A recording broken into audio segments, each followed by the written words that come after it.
सरकारी टीवी पर संबोधन, बॉर्डर बंद और संविधान भंग करने का ऐलान, दावा देश खतरे में है, हम रक्षा करेंगे। हालिया दिनों में यह दृश्य 26 जुलाई 2023 को नाइजर में दिखा था।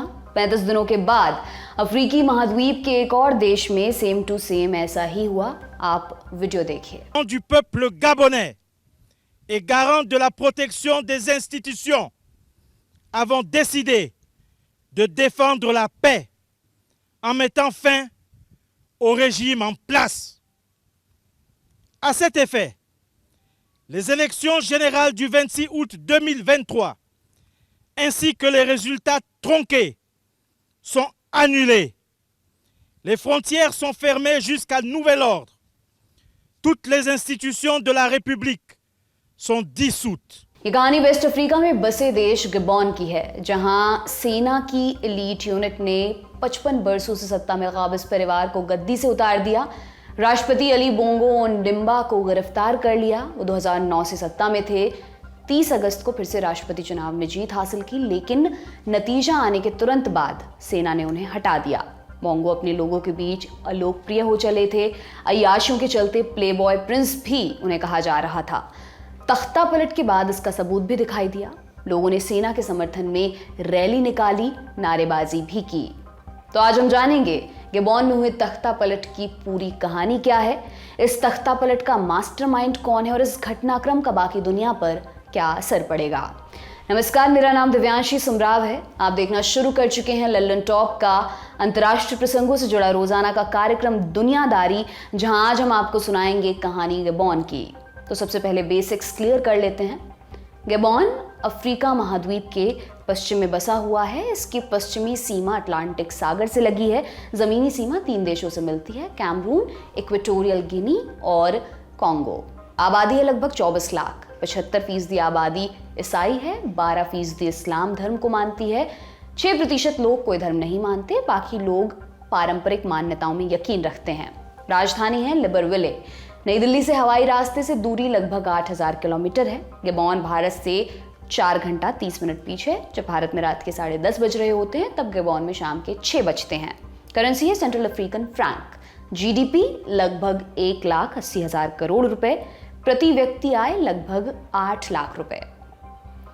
गबोन क्या क्या बाहर से मंगाता है? Poultry meet, medical products, passenger और कार्गो जहाज, चावल, कार आदि। निर्यात क्या होता है? कच्चा तेल, मैंगनीज, लकड़ी, रिफाइंड पेट्रोलियम आदि। गबोन के प्रोडक्ट्स का सबसे बड़ा खरीदार है अमेरिका। इसके अलावा फ्रांस, भारत, चीन और मलेशिया जैसे देश भी सामान आयात करते हैं। बेसिक आपको समझ आ गया होगा।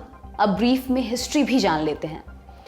गबोन में सबसे पहले बाहरी पुर्तगाल से आए थे 1470 में। 1839 में स्थानीय कबीलियाई शासकों ने अपनी संप्रभुता फ्रांस को सौंप दी। 1910 में फ्रांस का यहाँ पर शासन शुरू हुआ। 1960 में आज़ादी मिल गई। लियोन बा पहले राष्ट्रपति बने, लेकिन फरवरी 1964 में सेना उनके खिलाफ हो गई। फिर फ्रांस ने अपनी आर्मी भेजी, साजिश नाकाम की गई, लियोन को कुर्सी वापस मिल गई। हालांकि 1967 में उनकी मृत्यु हो गई। तब कुर्सी आई उमर बोंगो के पास। इसके अगले 55 वर्षों तक 2 चीजें स्थायी रहीं। पहली बोंगो परिवार का शासन और दूसरी तख्ता पलट से दूरी। अफ्रीकी महाद्वीप में सैन्य तख्ता पलट दिनचर्या का हिस्सा रही है। अधिकतर देश इस कुरीति से जूझते रहे हैं, आज भी जूझ रहे हैं। गबोन कम से कम अभी तक इस कुरीति से दूर था, लेकिन 30 अगस्त 2023 को उसकी किस्मत बदल गई। गैबनीज रिपब्लिकन गार्ड यानी कि आरपीजी के मुखिया जनरल ब्राइस ओलीगुई गुएमा ने राष्ट्रपति अली बोंगो को कुर्सी से उतार दिया। आरपीजी गबोन की आर्मी की सबसे शक्तिशाली यूनिट है। दिलचस्प इसमें यह है कि जनरल ब्राइस अली बोंगो के चचेरे भाई हैं। तख्ता पलट के ऐलान के बाद उन्हें ट्रांजिशनल सरकार का मुखिया बना दिया गया है। जनरल ब्राइस के पिता भी मिलिट्री में ही थे। उनकी ट्रेनिंग मोरक्को की मिलिट्री अकेडमी से हुई। फिर उमर बोंगो के रिपब्लिकन गार्ड में तैनात हुए। 2009 में उमर की मौत हो गई। फिर सत्ता उनके बेटे अली के पास आई। अली ने ब्राइस को डिप्लोमेटिक मिशंस पर भेजा। लौटने के बाद उन्होंने रिपब्लिकन गार्ड की कमान संभाल ली। सेना के अलावा ब्राइस ने खूब सारी संपत्ति भी बनाई है। Organised crime and corruption reporting project यानी कि OCCRP ने साल 2020 में बोंगो परिवार की संपत्ति पर रिपोर्ट रिलीज की थी। पता ये चला था कि ब्राइस ने अमेरिका में रियल एस्टेट में भारी निवेश किया है, नकद पैसे देकर कई घर खरीदे हैं। जब रिपोर्टर्स ने पूछा तब उन्होंने कहा था ये हमारा निजी मसला है, इसका सम्मान करना चाहिए। 30 अगस्त को तख्ता पलट के बाद फ्रेंच अखबार ला मोंडे से बात की, कहा लोग अली बोंगो को पसंद नहीं करते, इसके अलावा वो बीमार भी चल रहे हैं, ये बात सब जानते हैं, लेकिन कोई जिम्मेदारी नहीं लेना चाहता। उनके पास तीसरा टर्म लेने का अधिकार नहीं था, संविधान का उल्लंघन हुआ है, चुनाव का तरीका भी सही नहीं था, इसलिए सेना ने इतिहास सुधारने का जिम्मा अपने कंधों पर उठाया है। ये तो हो गया सेना का पक्ष। मौजूदा राष्ट्रपति अली बोंगो कहां पर हैं? वो फिलहाल हाउस अरेस्ट में हैं। 30 अगस्त को उन्होंने एक वीडियो रिलीज किया था। People here have arrested me and my family.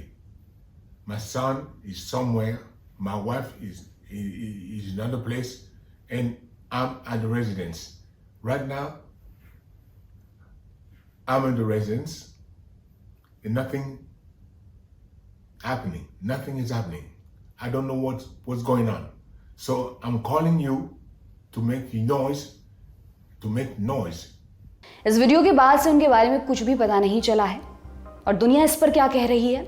African union यानी कि AU ने इमरजेंसी मीटिंग बुलाकर तख्ता पलट की निंदा की। UN ने भी हमेशा की तरह कड़ी निंदा की, शांति बरतने की अपील की। अमेरिका ने तख्ता पलट का विरोध किया, कहा हम गबॉन के लोगों के साथ हैं। गबॉन में रह रहे अमेरिकी लोगों को जल्द से जल्द बाहर निकालने के लिए कहा गया है। सबसे ज्यादा चिंता है फ्रांस को। उसने कहा हम हालात पर नजर बनाए हुए हैं। गबॉन अफ्रीका में फ्रांस के सबसे करीबी देशों में से है। गबॉन कई बरसों तक फ्रांस का उपनिवेश रहा। फ्रेंच कंपनियां अर्थव्यवस्था में अहम भूमिका निभाती हैं। फ्रांस के लगभग 400 सैनिक गबॉन में अभी भी मौजूद हैं।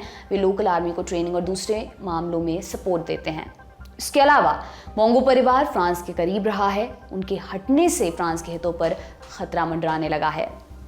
तो ये फ्रांस के लिए दोहरा झटका है। इससे पहले 26 जुलाई को नाइजर में सेना ने सत्ता हथियाई थी। नाइजर भी फ्रांस का उपनिवेश था। वहां 1,500 से अधिक फ्रेंच सैनिक तैनात हैं। मिलिट्री हुंटा ने उन्हें देश छोड़ने का आदेश दिया है। फ्रांस को दूतावास खाली करने के लिए भी कहा, लेकिन फ्रांस के राष्ट्रपति इमैनुअल मैक्रोन ने कहा कि वे नाइजर में बने रहेंगे। इसके चलते सीधे टकराव की आशंका बढ़ गई है।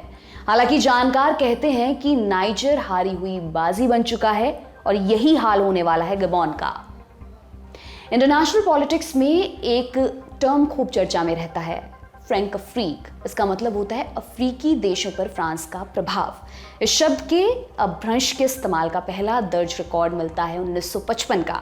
आइवरी कोस्ट के पहले राष्ट्रपति पापा हपूते ने फ्रांस के साथ दोस्ताना संबंधों को दर्शाने के लिए फ्रांस अफ्रीक टर्म का इजाद किया था। कालांतर में इसके मायने बदलते गए। 1998 में फ्रेंच अर्थशास्त्री फ्रांसवा जेवियर वर्सावे ने फ्रांस के नव उपनिवेशवाद की आलोचना के लिए इसे फ्रैंकफ्रीक का नाम दिया था। और ये क्या था? दरअसल दूसरे विश्व युद्ध के बाद गुलाम कॉलोनियों में आज़ादी के लिए आंदोलन शुरू हुआ। अफ्रीकी महाद्वीप में इस आंदोलन ने 1950 के दशक में जोर पकड़ा। फ्रांस का भी कई देशों पर कब्जा था, मसलन सेनेगल, आइवरी कोस्ट, नाइजर, गबॉन, गिनी, अल्जीरिया, ट्यूनीशिया, मोरक्को, माली, टोंगो, गाम्बिया, बुर्किना फासो आदि। अल्जीरिया 1962 में आज़ाद हुआ था। बाहर निकलने के बाद भी फ्रांस के हित बरकरार थे। उनके लोग थे, कंपनियां थी, प्राकृतिक संसाधनों का लालच था और इस पर कंट्रोल के लिए फ्रांस ने उन देशों में पॉलिटिकल सिस्टम को मैनिपुलेट किया, तानाशाहों को सपोर्ट दिया, उनकी सेनाओं को ट्रेनिंग दी, अपराधों पर भी पर्दा डाले रखा। 2010 के दशक में अफ्रीका के साहिल क्षेत्र में इस्लामी आतंकवाद बढ़ा। साहिल का शाब्दिक अर्थ होता है तट या किनारा। धरातल पर सहारा रेगिस्तान और सवाना के घास के मैदान के बीच के इलाके को ये नाम दिया गया है। इसका पूर्वी किनारा लाल सागर जबकि पश्चिमी किनारा अटलांटिक सागर से मिलता है। बीच में सूडान, चाड, नाइजर, माली और मोरिटियाना जैसे देश आते हैं। इस इलाके में आतंकवाद बढ़ने से फ्रांस के हितों पर संकट आया। उन्होंने सेना भेजी, लेकिन वे जरूरी नतीजा हासिल नहीं कर पाए। उल्टा उनके खिलाफ आक्रोश पनपा। इसके अलावा ये नेता शह पाकर निरंकुश होते गए, ताउम्र कुर्सी पर बने रहने की जुगत लगाने लगे। स्थानीय सेनाओं में कई महत्वाकांक्षी अफसर थे, उन्होंने इसका फायदा उठाया। फिर विद्रोह शुरू हुआ। 2020 में माली से शुरुआत हुई। तब से अब तक 8 देशों में तख्ता पलट हो चुका है। गबॉन सबसे ताज़ा तरीन उदाहरण है। वो बाकी देशों की तुलना में शांतिपूर्ण था। देश का 90% से ज़्यादा हिस्सा जंगलों से घिरा हुआ है। वहाँ प्रचुर मात्रा में तेल के भंडार मौजूद हैं। प्रति व्यक्ति आय भी बढ़िया है। विकास के मानकों पर भी वो आगे है। इसका श्रेय काफ़ी हद तक बोंगो परिवार को जाता है। लेकिन पिछले कुछ समय से उन पर भ्रष्टाचार, वंशवाद और धोखाधड़ी के आरोप लग रहे थे। आरोप ये भी कि बाप बेटे की जोड़ी ने दशकों तक राज किया और यहाँ मौजूद तेल के भंडारों से मोटी कमाई की। उसके अलावा जंगलों से होने वाली कमाई का एक मोटा हिस्सा भी अपनी तिजोरी में डाला। दरअसल भरपूर पैसा होने के बावजूद 1/3 आबादी गरीब है, उन तक संसाधनों से होने वाली कमाई नहीं पहुंच रही और ना ही उनका जीवन सुधर रहा। इसके बजाय विदेशी कंपनियों की सेहत दिनों दिन बेहतर होती जा रही है, इसलिए जनता सरकार से नाराज थी और यही वजह रही कि विद्रोह के बाद लोगों ने सेना का समर्थन किया। उन्हें उम्मीद है कि अब स्थिति सुधरेगी। अब आपको अली बोंगो के बारे में भी थोड़ा सा बता देते हैं। शुरुआत करते हैं उनके पिता से। अली के पिता उमर को पहले अल्बर्ट के नाम से जाना जाता था, बाद में इस्लाम धर्म अपना लिया और उमर बन गए। कहा जाता है कि उन्होंने मुस्लिम बहुल देशों से निवेश लेने के लिए ऐसा किया था। 1967 में राष्ट्रपति लियोन एम्बा की तबीयत खराब होने लगी थी। वो उमर को पसंद करते थे। 1966 में उमर को उपराष्ट्रपति बना दिया। 1967 में एम्बा की मौत के 4 दिनों बाद उन्हें राष्ट्रपति बना दिया गया। उमर बोंगो ने अगले 42 वर्षों तक सत्ता चलाई। 2003 में संविधान संशोधन कराया, उम्र भर राष्ट्रपति बने रहने का इंतजाम कर लिया। 2009 में उमर की मौत हो गई। इसके बाद अली बोंगो राष्ट्रपति बने। अली का जन्म फरवरी 1959 में हुआ था। इस्लाम कबूल करने से पहले उनका नाम था एलन बर्नार्ड। आगे हम उन्हें अली नाम से ही संबोधित करेंगे, जो उनका अभी का नाम है। जब अली के पिता उमर बोंगो को गबॉन की सत्ता मिली थी तो उस वक्त अली 8 साल के थे और प्राथमिक स्कूल में पढ़ रहे थे। 9 साल की उम्र में अली को फ्रांस भेज दिया गया, जहां उनके आगे की स्कूली पढ़ाई हुई। उसके बाद उन्होंने वहीं से कानून की पढ़ाई भी की। विदेश में परवरिश की वजह से उन्हें गबॉन के लोग एक आउटसाइडर के तौर पर देखते थे। स्कूली पढ़ाई के दौरान ही अली ने फुटबॉल और म्यूजिक में अपनी रुचि दिखानी शुरू कर दी थी। म्यूजिक का जुनून उन्हें अपनी माँ पेशेंस डाबली से मिला था। वो एक बड़ी सिंगर थी। अली बोंगो के बारे में कई अफवाहें भी फैलने लगी थी। मसलन अय्याश पार्टियां करते थे, अलग अलग महिलाओं के साथ संबंध बनाए। इसके कारण उन्हें प्ले बॉय प्रिंस कहा जाने लगा। इस छवि को और बढ़ाने का काम किया साल 1977 में आए उनके album a brand new man ने। इस एल्बम का टाइटल ट्रैक था let me be your darling your everything till the end of time. 1981 में अली ने राजनीति में आने का फैसला किया। 10 बरस पिता की सरकार में रक्षा मंत्री रहे। 1979 में विदेश मंत्री बना दिया गया, लेकिन हटना पड़ा क्योंकि इस पद के लिए व्यक्ति की उम्र 35 साल होनी जरूरी थी, लेकिन वो उस वक्त 32 साल के थे। 2009 में पिता की मौत के बाद राष्ट्रपति बने थे। 2023 में तीसरा राष्ट्रपति चुनाव जीता। 30 अगस्त को रिजल्ट आया। रिजल्ट आने के कुछ समय बाद ही सेना ने उनकी कुर्सी पलट दी।